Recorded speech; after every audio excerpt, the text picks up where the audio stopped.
Hello friends, welcome to learning sessions. And आज की इस वीडियो में हम बात करने वाले हैं related to the back office functions handling and साथ के साथ जो अनरिकंसाइल्ड एंट्रीज होती हैं बैंक्स में उनके बारे में। पिछली सभी वीडियोस एएफएम की अवेलेबल हैं हमारे वेबसाइट के ऊपर भी, हमारे चैनल के ऊपर भी, आप उनको गो थ्रू कर लीजिए।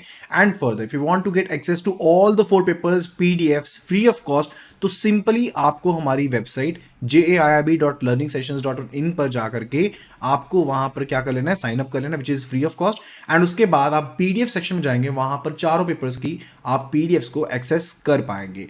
सो do share this information with your friends and colleagues who have been preparing for JAIIB 2024, ताकि उनका भी भला हो जाए। So let's start the session over here. जल्दी से जल्दी यहाँ पर जो सेशन है उसे स्टार्ट कर देते हैं। And it's related to the back office functions और हैंडलिंग रिकंसाइल्ड जो अनरिकंसाइल्ड एंट्रीज हैं उनके बारे में, राइट। सो बैक ऑफिस के केस में आपके पास क्या आता है, आपके पास मेनली क्या होता है, जैसे मान लीजिए फ्रंट ऑफिस है, वो आपका क्या करता है, that particular deal with the customers over there, वो कस्टमर्स के साथ डील करता है, ठीक है। लेकिन बैक ऑफिस क्या करेगा, यहां पर एक सपोर्ट सिस्टम प्रोवाइड करता है। क्या करता है, सपोर्ट सिस्टम प्रोवाइड करता है। एडमिनिस्ट्रेटिव जो भी टास्क होती है वो यहां पर बैक ऑफिस द्वारा की जाती हैं। तो क्या क्या फंक्शंस यहां पर परफॉर्म किए जाते हैं by the back office over there, let's have a look at it. तो बुक कीपिंग एंड अकाउंटिंग का जो काम होता है वो यहां पर आपके पास बैक ऑफिस करता है। जैसे कि जनरल लेजर्स को मेंटेन करना है, बुक्स ऑफ अकाउंट को मेंटेन करना है, ब्रांचेस के बैलेंसेस को मेंटेन करना है, रिकंसिलिएशन एंट्रीज करनी है, सब सिस्टम्स को प्रिपेयर करना है, वो सारा काम किसके पास है, बैक ऑफिस के पास है। इसके अलावा जो आपके पास डिपॉजिट्स हैं उनके ऊपर इंटरेस्ट को कैलकुलेट करना है, सर्विस चार्जेस या फिर जो रिमाइंडर्स डालने हैं टर्म डिपॉजिट के लिए, वो भी किसका काम है, बैक ऑफिस का काम है। इसी तरह से लोन्स की प्रोसेसिंग करनी है, एंड टू एंड प्रोसेसिंग करनी है, या फिर ईएमआई की कैलकुलेशन करनी है, डिफॉल्ट मैनेजमेंट करनी है, चार्जेस को कैलकुलेट करना है, प्रोसेसिंग फीस को रिकवर करना है, या फिर जो भी यहाँ पर क्रेडिट प्रोडक्ट्स हैं उनको इंप्लीमेंट करने का काम, ऑपरेशनल रिस्क को मैनेज करने का काम, ये सारी की सारी चीज किसके पास है, बैक ऑफिस के पास ही है। Then it's related to regulatory compliance. अब जैसे मान लीजिए केवाईसी के कोई गैप्स हैं, ठीक है, केवाईसी के कोई गैप्स आ गए या कोई रेगुलेटरी आपके पास इश्यूज आ गए, जैसे मान लीजिए आरबीआई ने कहा कि ये रिपोर्ट हमें चाहिए, तो वो काम कौन करेगा, that will be all done by the back office over there.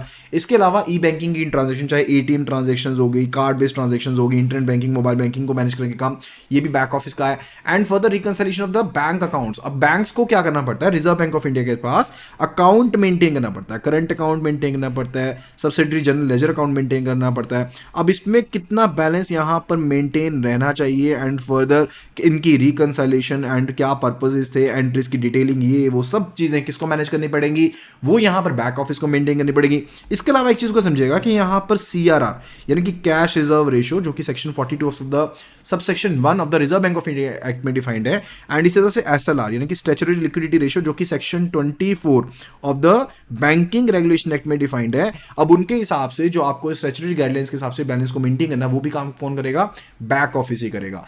हो सकता है कि आपने किसी और इंस्टीट्यूट या बैंक के साथ भी अकाउंट को मेंटेन किया हो, जैसे कि मान लीजिए आप क्लियरिंग सर्विसेज के लिए, कई बार क्या होता है कि आप क्लियरिंग सर्विसेज के लिए, इंटरनेट बैंकिंग के लिए, मोबाइल बैंकिंग के लिए और पर्पसेस के लिए अपने जो अकाउंट्स होते हैं वो और बैंक्स के साथ क्या कर लेते हो, ओपन कर लेते हो, उनके बैलेंसेस को मेंटेन करना, वो भी काम इनके पास है। इसके अलावा कॉरेस्पॉन्डेंट बैंकिंग सर्विसेज भी प्रोवाइड की जाती है। कॉरेस्पॉन्डेंट बैंकिंग सर्विसेज क्या होती है, let me just give you an idea. Let's say case कि यहाँ पर हमारे पास है बैंक एबीसी की, हम यहाँ पर बात कर लेते हैं, ए बी सी बैंक हमारे पास है यहाँ पर, and further over here we are having the bank P Q R, ठीक है। तो एक तो हमारे पास हो गया बैंक एबीसी हो गया, एंड फर्दर दूसरा हमारे पास जो हो गया वो यहाँ पर आ गया बैंक पी क्यू आर आ गया। एंड फर्दर अब ये जो पी क्यू आर बैंक है, this is actually in USA, and ये एबीसी बैंक यहाँ पर इंडिया में, लेकिन इंडियन बैंक ने यहाँ पर सर्विसेज प्रोवाइड करनी है यहाँ पर यूएसए में। तो ये यहाँ पर क्या करेगा, अपना एक अकाउंट ओपन कर लेगा, which is set to be the nostro account over there, foreign currency account होता है जो कि यहाँ पर फॉरेन बैंक में ओपन किया गया, जिसके थ्रू यहाँ पर सर्विसेज ये वाला बैंक एबीसी बैंक अपनी सर्विसेज को प्रोवाइड करेगा। कहाँ पर प्रोवाइड करेगा, यूएसएम कस्टमर्स को सर्विसेज यहाँ पर ये प्रोवाइड करेगा, यानी कि इन यहाँ के बैंक के कस्टमर्स को जो सर्विस चाहिए यूएस में, उनके साथ डील करने के लिए ये ओपन किया गया है। एंड इसी स्ट्रक्चर को हम क्या कहते हैं, we say it to be the correspondent banking over there. क्या कहते हैं, we say it to be the correspondent banking. ये बैंकिंग का स्ट्रक्चर ना, क्योंकि देखिए आपको हो सकता है कि आप नई ब्रांच अपनी ओपन नहीं करना चाहते हो, तो इसको कॉरेस्पॉन्डेंट बैंकिंग स्ट्रक्चर यहाँ पर कंसीडर किया जाता है, राइट। एंड फर्दर अब इसको मैनेजमेंट का काम भी कौन करेगा, वो भी बैक ऑफिस करेगा। ये जो नोस्ट्रो अकाउंट मेंटेन किया गया है, जिसको आपने ओपन कर लिया, आप इसका मिरर इमेज भी क्रिएट करोगे, एंड फर्दर उसको भी मेंटेन करोगे, तो ये सारा काम किसके पास है, this is also with the back office over there. अब इंट्रा ब्रांच एंट्रीज भी होती हैं। इंट्रा ब्रांच एंट्रीज क्या होती हैं, कई बार लेट्स से केस की एक ही बैंक की दो ब्रांचेज हैं, एक बैंक की ब्रांच है ए, दूसरी उसी बैंक की ब्रांच है बी।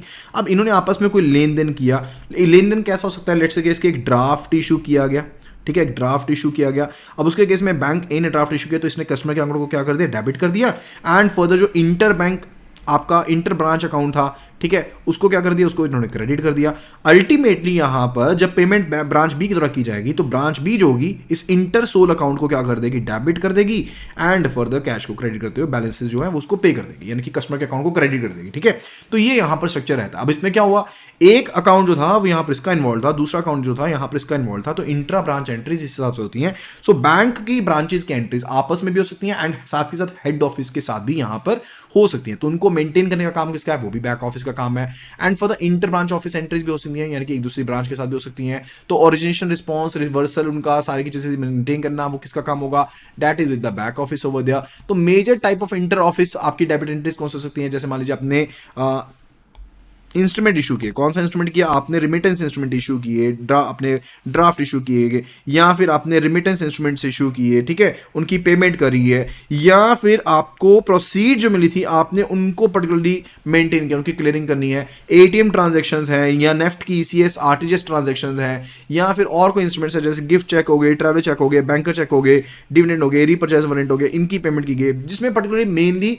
अलग अलग और ब्रांचेस इन्वॉल्व हैं। एंड फर्दर जो कि ऑथराइज ब्रांचेस हैं जो नोस्टर अकाउंट के जरिए डील कर सकती हैं, या फिर आपने कैश किसी और ब्रांच को भेजा है या उनसे रिसीव किया, उसके रिलेटेड आपकी इंटर ब्रांच एंट्रीज यहां पर एग्जिस्ट कर सकती हैं।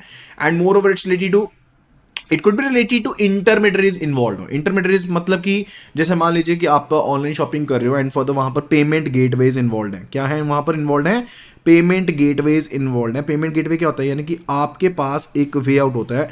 जैसे मान लीजिए यहाँ पर कस्टमर ए है, ये आपके बैंक का कस्टमर है एंड यहाँ पर ये किसी मर्चेंट पर जाता है, उसकी शॉप पर जाकर के इसने शॉपिंग वगैरह करी है एंड फर्दर इसने पीओएस का इस्तेमाल किया।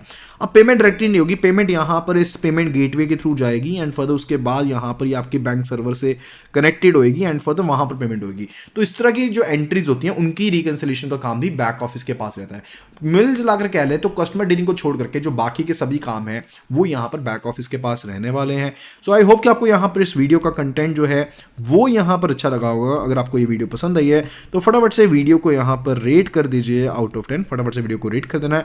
And do let me know in the comment section कि अगर आपने वीडियो को पसंद किया है तो वीडियो को अपने लाइक एंड शेयर भी कर दीजिए। अच्छा, लाइक एंड शेयर करने का एक और रीजन भी है, that's related to the free PDFs. अब यहाँ पर फ्री पीडीएफ्स आपको एक्सेस करने के लिए मैं वेबसाइट यहीं पर बता देता हूँ। सो इट्स रिलेटेड टू, आपको विजिट करना है JAIIB.learningsessions.in। तो आपको इस वेबसाइट के ऊपर विजिट कर लेना है JAIIB.learningsessions.in एंड यहाँ पर जाकर के सिंपली आपको साइन अप कर लेना है which is absolutely free over there. And उसके बाद आपको यहाँ पर पीडीएफ सेक्शन में जाना है जहाँ पर आप चारों पेपर्स, यानी कि आप AFM, PPB, IE and IFS, Indian economy, Indian financial system and RBWM, ठीक है, इन चारों के जो PDFs हैं उनको फ्री ऑफ कॉस्ट एक्सेस कर पाएंगे। तो अभी के अभी यहाँ पर विजिट कर लीजिए एंड फर्दर अपने फ्रेंड्स के साथ, कलीग्स के साथ जरूर शेयर कीजिएगा। So that will be all, thank you so much and see you again in the next video.